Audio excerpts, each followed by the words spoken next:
తెలంగాణ రాష్ట్రం కోసమైతే కాసోజు శ్రీకాంత్ నుంచి సిరిపురం యాదయ్య వరకు 1100 మంది విద్యార్థులు బలిదానం చేస్తే 1100 మంది విద్యార్థుల త్యాగాలతోటి బలిదానాలతోటి తెలంగాణ రాష్ట్రం వచ్చింది.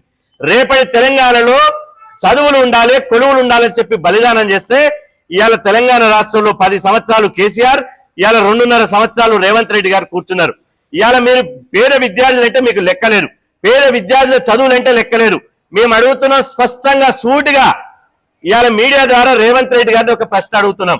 గత ప్రభుత్వం బకాయిలు మేమెందుకు ఇస్తామంటున్నారు కదా, మరి గతంలో ఉన్నటువంటి రాబడి, ప్రభుత్వానికి రావాల్సినటువంటి రాబడి 1000 కోట్ల రూపాయలు ఈ ప్రభుత్వం ఎందుకు వసూలు చేస్తుంది? ఇంటి పన్నులు కావచ్చు, మున్సిపల్ పన్నులు కావచ్చు, ఇంకే పన్నులైనా ఏ ఒక్క రూపాయి వదిలిపెట్టకుండా గత పన్నులని ఈ ప్రభుత్వం వసూలు చేస్తున్నది.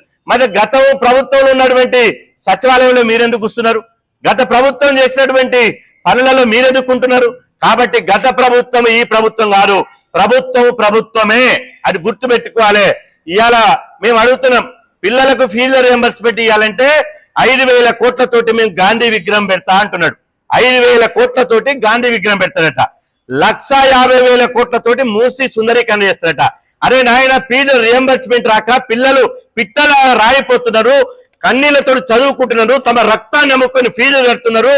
ఇన్ని బాధ 22 లక్షల మంది విద్యార్థులు గోసపడుతుంటే, చదువు మానుకుంటుంటే, కులవృత్తులను మగ్గిపోతుంటే 5,000 కోట్లు పెట్టి నువ్వు గాంధీ విగ్రహం పెట్టడం అవసరమా అని మేము అడుగుతున్నాం.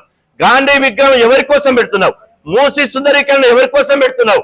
ఒకవైపు భారతదేశం అంతా, ప్రపంచం అంతా ఏ యుగం తోడిపోతుంది, ఆర్టిఫిషియల్ ఇంటెలిజెన్స్ వచ్చే యుగం అంతా, ఆర్టిఫిషియల్ 21వ శతాబ్దం అంతా ఆర్టిఫిషియల్ ఇంటెలిజెన్స్ అని ఒకవైపు ప్రధానమంత్రి ఏఐ సమ్మిట్, నేషనల్ సమ్మిట్ పెడితే ప్రపంచం అంతా భారతదేశంలో చూస్తుంటే, భారతదేశంలో ఉన్నటువంటి తెలంగాణ బిడ్డలు, బీసీ, ఎస్సీ, ఎస్టీ పేద బిడ్డలు ఇవాళ చనిపోవాలా?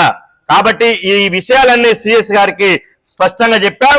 ఇప్పుడు కూడా చెప్తున్నాం, గాంధీ విగ్రహాలు కాదు మాకు కావాల్సింది, అదేవిధంగా మూసి సుందరీకరణ కాదు, పిల్లలకు ఫీజు రియంబర్స్మెంట్ బకాయిలు విడుదల చేయండి. విడుదల చేస్తే మీరు మర్యాదగా పరిపాలన మంచిగా సాగుతుంది.